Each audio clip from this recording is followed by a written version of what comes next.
नमस्कार दोस्तों, स्वागत है आप सभी का बिहार समाचार में। आइए आज बिहार के 15 बड़ी खबरों को जानते हैं। दोस्तों, वीडियो के अंत में आपसे एक सवाल पूछा जाएगा। जो भी उस सवाल का सही जवाब देंगे उनको बिहारी मीडिया की ओर से एक लकी प्राइज जीतने का मौका मिलेगा। साथ ही आप हमें कमेंट बॉक्स में ये जरूर बताएं कि आप बिहार के किस जिले में रहते हैं और आपके तरफ से एक प्यारा लाइक इस वीडियो को जरूर कर दें। बिहार में 1 से 8 तक के बच्चों को किया जाएगा प्रमोट। नए साल में खुलेंगे सभी स्कूल, डीएम को दी जाएगी ये बड़ी जिम्मेदारी। जी हाँ, कोरोना काल में मार्च महीने से ही बंद पड़े सभी स्कूलों को खोलने की तैयारी चल रही है। पिछले 8 महीने से बाधित चल रही बच्चों की पढ़ाई को एक बार फिर से पटरी पर लाने की कोशिश शुरू हो गई है। बिहार सरकार की ओर से इसकी पूरी तैयारी की जा रही है। उम्मीद जताई जा रही है कि नए साल में यानी 2021 में क्लास 1 से 8 तक के बच्चों की पढ़ाई स्कूल में शुरू कर दी जाएगी। शिक्षा विभाग के पदाधिकारी इसके पुख्ता इंतजाम की तैयारी में लगे हुए हैं। बिहार में 1 से 8 तक के प्राइवेट समेत सभी सरकारी स्कूल को खोलने की तैयारी हो रही है। बिहार में मुख्य सचिव के स्तर आपदा प्रबंधन समूह की होने वाली अहम बैठक में स्कूलों के खोले जाने पर जल्द महत्वपूर्ण निर्णय लिया जाएगा। राज्य में 75% हाजिरी की शर्त हटी, सभी विद्यार्थी को मिलेगी राशि। जी हाँ, कोरोना के कारण भले ही वर्तमान 2020-21 शैक्षणिक सत्र बुरी तरह से प्रभावित हो रहा है, लेकिन राज्य के सरकारी स्कूलों में नामांकित सभी बच्चों को विभिन्न लाभुक योजना की राशि मिल सकती है, क्योंकि शिक्षा विभाग ने लाभुक योजना में विद्यार्थी की 75% हाजिरी की अनिवार्यता को इस बार हटाने का मन बना लिया है। ऐसे में पहली से 8वीं तक के सभी नामांकित 1,66,00,000 छात्र छात्राओं को पोशाक के पैसे मिलेंगे। साथ ही 9वीं के सभी विद्यार्थियों को साइकिल के पैसे, जबकि 9वीं से 12वीं की सभी छात्राओं को पोशाक राशि मिलेगी। गौरतलब है कि कोरोना के कारण राज्य के सभी स्कूल 14 मार्च से बंद है। इससे पहले साल की वार्षिक मूल्यांकन परीक्षा भी नहीं हुई है और बच्चे बिना परीक्षा ही अगली कक्षा में प्रमोट हो गए हैं। 28 सितंबर से 9वीं से 12वीं की परामर्श कक्षाएं भी 33% उपस्थिति के साथ आरंभ हुई, तो उसमें भी अनुपस्थिति की अनिवार्यता नहीं थी। बिहार के सभी शहरों में बनेगा ऑटो स्टैंड। सभी नगर निकाय में 3 महीने के भीतर दुरुस्त की जाएगी साफ सफाई की व्यवस्था। जी हाँ, बिहार के सभी नगर निकायों में चल रहे कार्य परियोजना की समीक्षा बैठक सुबह के उप मुख्यमंत्री तारकिशोर प्रसाद ने अधिकारियों के साथ की है। इस बैठक में उन्होंने कहा कि सभी नगर निकायों की बेहतर साफ सफाई हमारी सर्वोच्च प्राथमिकता होनी चाहिए। साथ ही साथ डिप्टी सीएम ने सभी नगर निकायों में ऑटो स्टैंड बनवाने की बात भी कही है। उप मुख्यमंत्री ने अपने संबोधन में कहा कि नगर निकायों के व्यावसायिक क्षेत्रों में प्रतिदिन 2 बार साफ सफाई की व्यवस्था की जानी चाहिए और आवासीय क्षेत्रों में भी कम से कम 1 बार सफाई की जाए। नगर निकायों में नालों की सफाई साल में 3 बार हो, मानसून के पहले, मानसून के दौरान और मानसून के बाद, ताकि कहीं भी जल जमाव की समस्या पर नियंत्रण पाया जा सके। यदि आप इंटर पास है तो खोल सकते हैं प्रदूषण जांच केंद्र, परिवहन विभाग का बड़ा फैसला। जी हाँ, बिहार में प्रदूषण जांच केंद्रों की संख्या में 4 गुना बढ़ोतरी हुई है। लगभग 1 वर्ष पहले तक राज्य में मात्र 250 वाहन प्रदूषण जांच केंद्र विभिन्न जिलों में संचालित थे। अब इसकी संख्या बढ़कर 1000 तक पहुंच गया है।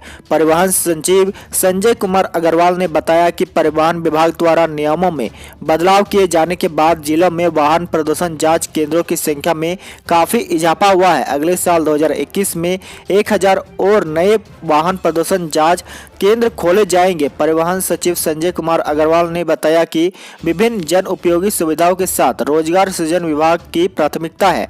नए प्रदूषण जांच केंद्र खोलने से लोगों को रोजगार का एक विकल्प मिला है। साथ ही सचिव ने बताया कि अब इंटर पास व्यक्ति भी वाहन प्रदूषण जांच केंद्र चला सकते हैं। पूर्व में वाहन प्रदूषण जांच केंद्र पर मैकेनिकल, इलेक्ट्रिकल या ऑटोमोबाइल इंजीनियरिंग में डिग्रीधारी या डिप्लोमाधारी को ही वाहन प्रदूषण जांच केंद्र पर रखा जाना आवश्यक था, लेकिन वाहन प्रदूषण जांच केंद्रों की पर्याप्त संख्या में वृद्धि हो सके, इसके लिए इंटरमीडिएट या 12वीं कक्षा विज्ञान के साथ उत्तीर्ण व्यक्ति को वाहन प्रदूषण जांच केंद्र पर रखे जाने का प्रावधान किया गया है।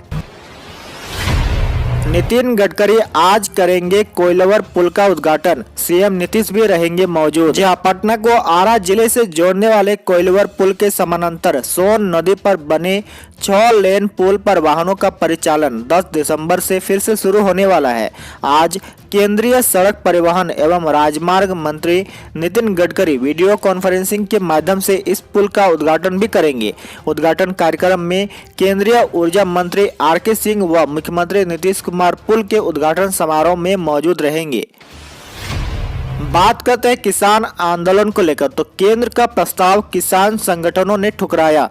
12 दिसंबर तक दिल्ली के सभी बॉर्डर सील करने का ऐलान। नए कृषि कानून के खिलाफ दिल्ली में चल रहा किसान का प्रदर्शन और बड़ा स्वरूप ले सकता है। केंद्र सरकार ने कृषि कानून में संशोधन का जो प्रस्ताव किसान संगठनों को दिया था उसे खारिज कर दिया गया है।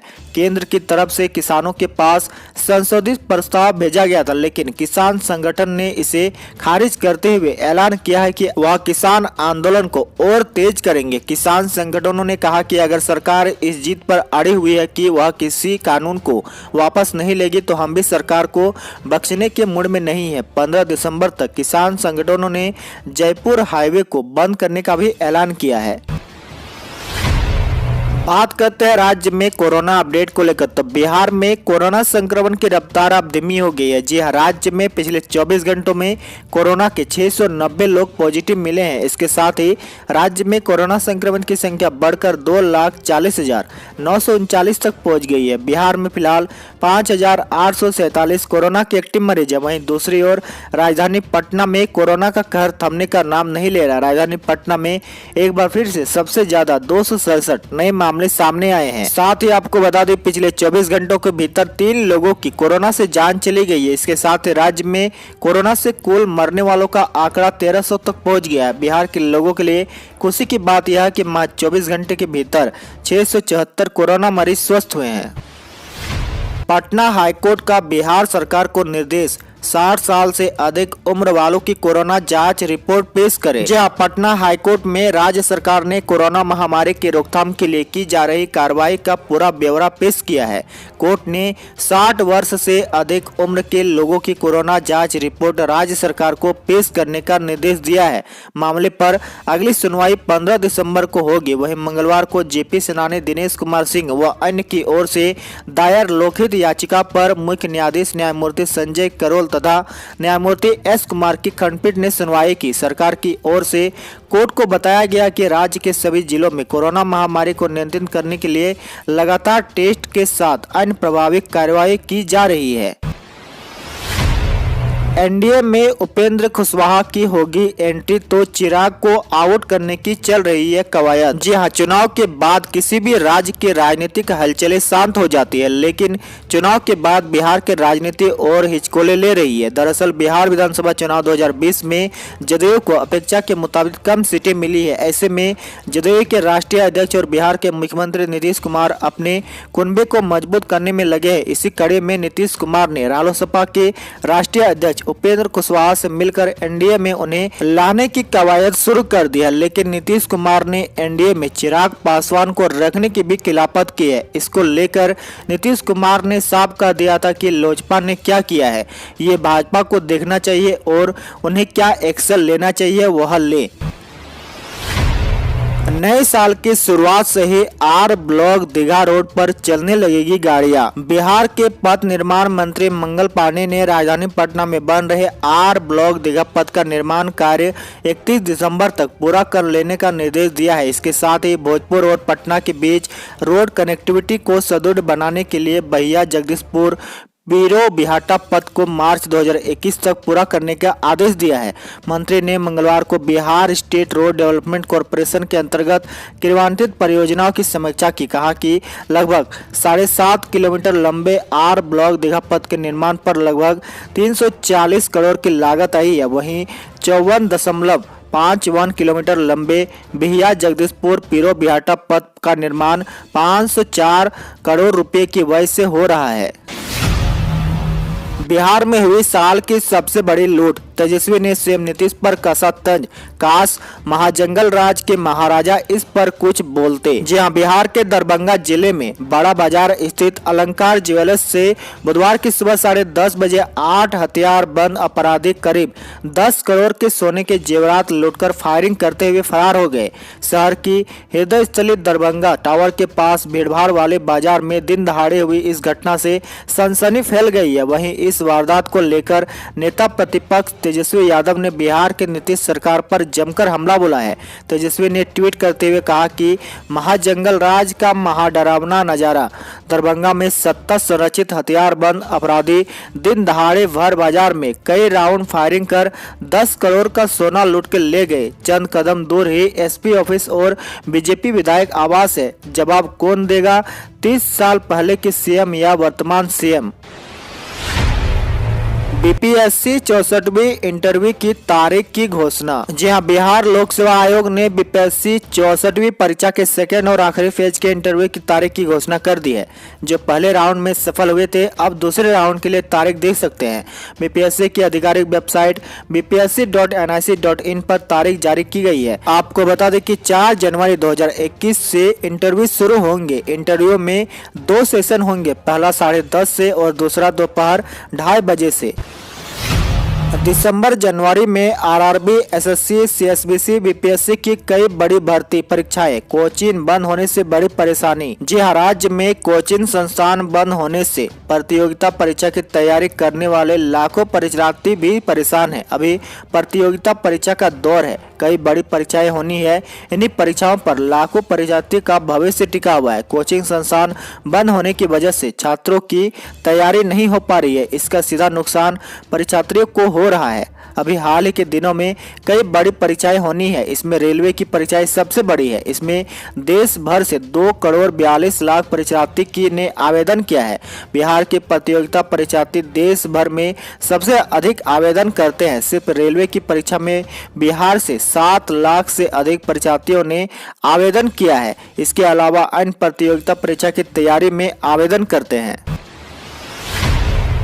बिहार पुलिस सिपाही भर्ती की शारीरिक दक्षता परीक्षा में 50 फर्जी अभ्यर्थी गिरफ्तार। बिहार पुलिस सिपाही भर्ती की दक्षता परीक्षा में शामिल 50 और फर्जी अभ्यर्थियों को गिरफ्तार किया गया है। ये सभी आरोपित कागजातों की जांच के दौरान पकड़े गए हैं। कागजातों के सत्यापन में न तो इनकी फोटो मिली और न ही बायोमेट्रिक अंगूठे का निशान मिला। माना जा रहा है कि लिखित परीक्षा में सभी ने अपनी जगह सॉल्वरों को बैठाया था। पकड़े गए सभी अभ्यर्थियों को केंद्र चयन परिषद की ओर से गर्दनीबाग थाने की पुलिस के हवाले कर दिया गया है। इनके खिलाफ धोखाधड़ी की एफआईआर भी दर्ज कराई गई है। पकड़े गए आरोपितों से पुलिस पूछताछ कर रही है। यह पहला मौका नहीं है, इससे पहले भी दर्जनों अभ्यर्थी इस तरह के फर्जीवाड़े में पकड़े गए हैं। बड़ी खबर, अब बाइक पर पीछे बैठने वालों को भी पहनना होगा हेलमेट। अभी दी जाएगी नए नियम की जानकारी, फिर वसूला जाएगा जुर्माना। जी हां, बाइक पर अब पीछे बैठने वाले व्यक्ति को भी हेलमेट पहनना होगा। परिवहन विभाग के इस प्रस्ताव को नियम बनाकर लागू करने की तैयारी शुरू हो गई है। एमवीआई के त्रिपाठी ने बताया कि परिवहन मंत्री शीला कुमारी व परिवहन सचिव संजय अग्रवाल के अध्यक्षता में हुई वर्चुअल बैठक में यह प्रस्ताव लाया गया है। उन्होंने कहा कि अभी लोगों को इस विषय में जानकारी दी जाएगी और उन्हें जागरूक किया जाएगा। इसके साथ ही वाहन चेकिंग में लगे पुलिसकर्मी को भी इस कानून के विषय में जानकारी दी जाएगी। इसके लिए जिला स्तर पर बैठक कर सब कुछ तय कर दिया जाएगा। आज का सवाल, बिहार में राज्यपाल का क्या नाम है? इसका आंसर आप हमें कमेंट बॉक्स में जरूर बताएं। तो इसी के साथ ही आज के समाचार में इतना ही। डेली बिहार की बड़ी खबरों को जानने के लिए आप बिहारी मीडिया को जरूर सब्सक्राइब